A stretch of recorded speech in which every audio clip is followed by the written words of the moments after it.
আসসালামু আলাইকুম। এই মুহূর্তে আমি কাঁচা বাজারে আছি। এখন শীতকালীন সবজি মোটামুটিভাবে অনেক অগ্রসর হয়ে গেছে। আপনারা দেখতে পাচ্ছেন এখানে পাতাকপি, পেঁয়াজ,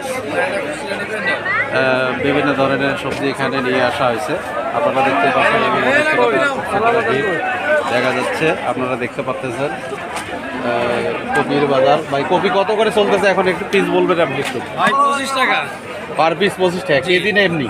এমনিতে পিস। এর আগে বিক্রি হচ্ছিল কেজি, আগে কেজি কত করে বিক্রি হচ্ছে? যখন করেছে তখন 40 টাকা 40-50 টাকা কেজি, কিন্তু এখন কত টাকা কেজি? কেজি নাই, এখন কিন্তু পিস। এখন এই এটা একটা কত কেজি হতে পারে?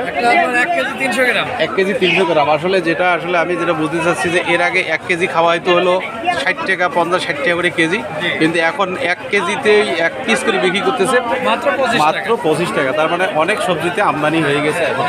আপনি আপনার নামটা একটু বলুন, আপনার বাসা কোথায় একটু বলুন। আমার এই আজমের মোড়। আপনি কি নিচ্ছেন এখানে? এটা পাতাকপি নিলাম 30 টাকা নিচ্ছে। 30 টাকা দিয়ে নিচ্ছেন পাতাকপি। তো 30 টাকা দিয়ে নিলে পাতাকপিটা কতটুকু ওজনের হবে? কতটুকু ওজনের হবে? না 1 কেজি 300 400 গ্রাম এরকম। 1 কেজি হতে পারে। 1 কেজি হিসাব শেখেন। তো ঠিক আছে, আপনারা দেখতে পাচ্ছেন এখানে সবজির বাজারে অনেক। তাদের কি এখন আগের তুলনায় সবজির বাজার কমছে না বাড়ছে? আগে বেশি গেছে না কমছে। হ্যাঁ, এখন একটু বাজার কমছে, অনেক স্বস্তির মধ্যে আছে। দেখেন আপনারা দেখতে পাচ্ছেন এখানে বিভিন্ন ধরনের আমদানি হয়েছে সবজি। আমি আরও একটু দেখাতে চাচ্ছি, এখানে দেখেন সবজির আমদানিটা অনেক বেশি হয়ে গেছে। সবাই এখানে সবজি ক্রয় করার জন্য আসছেন। এখানে দেখা যাচ্ছে দোকানদার এখানে বিক্রি করতেছে, দাম কমে গেছে, আপনারা দেখতে পাচ্ছেন।